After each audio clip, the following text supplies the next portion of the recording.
حکوومەتی عراق سەرقاڵی ئامادەکاریە بۆ داڕشتنی بودجەی ساڵی 2020 لە هەرێمی کوردستانیش هەنگاوەکان بۆ نزیک بوونەوە و چارەسەرکردنی کێشەکان لەگەڵ بەغدا دەستی پێکردووە. جێگری سەرۆکی ئەنجومەنی نوێنەرانی عراق دەڵێت پێویستە دەسەڵاتدارانی هەرێمی کوردستان پاڵپشتی زیاتری نوێنەرانی کورد بکەن بۆ ئەوەی لە پرۆژە یاسای بودجە ڕۆڵی خۆیان بجێڕن. لە هەموو ئەو شاندانەی کە دەچن بۆ بەغدا لە گفتوگۆکانتان لە ڕێککەوتنەکانتاندا پێویستە ئێمە ئاگادار بین.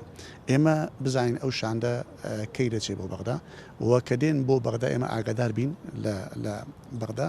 ڕاستە ئێمە وەکو پەرلەمان ناتوانین لەگەڵ ئێوە لە ناو شاندەکەدا بین، بەڵام ئێمە دەکرێت سەرپەرشتی و چاودێرین بەسەر ئەو شاندە و بزانین ئەنجامی دانیشتەکان و ڕێککەوتنەکانی ئێوە لەگەڵ بەغدا چییە، بۆ ئەوەی کە ئێمە ئاگادار بووین دەتوانین بەپێی ئەوە نەخشە ڕێگا بۆ خۆماندا بدەین کە لە ناو پەرلەمان چۆن کار بکەینەوە لەگەڵ لایەنە سیاسەکان چۆن مامەڵە بکەین. تا ئێستا مەترسیەکان نەبوونەتە جددی لەسەر بەشە بودجەی هەرێمی کوردستان.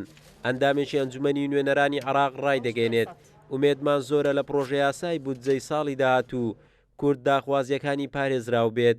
ڕێکەوتنی نێوان هەولێر و بەغداش بە گرنگ دەزانن بۆ تێپەڕاندنی پرۆژە یاسای بودجەی عراق.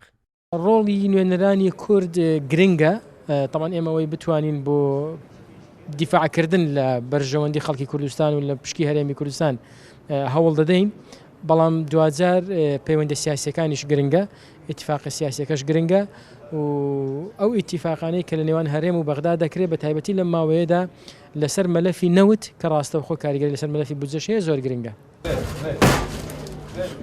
لە پرۆژە یاسای بودجەی ساڵی 2019 بەغدا لە 12.7 ڕەوانەی هەرێمی کوردستان کرد.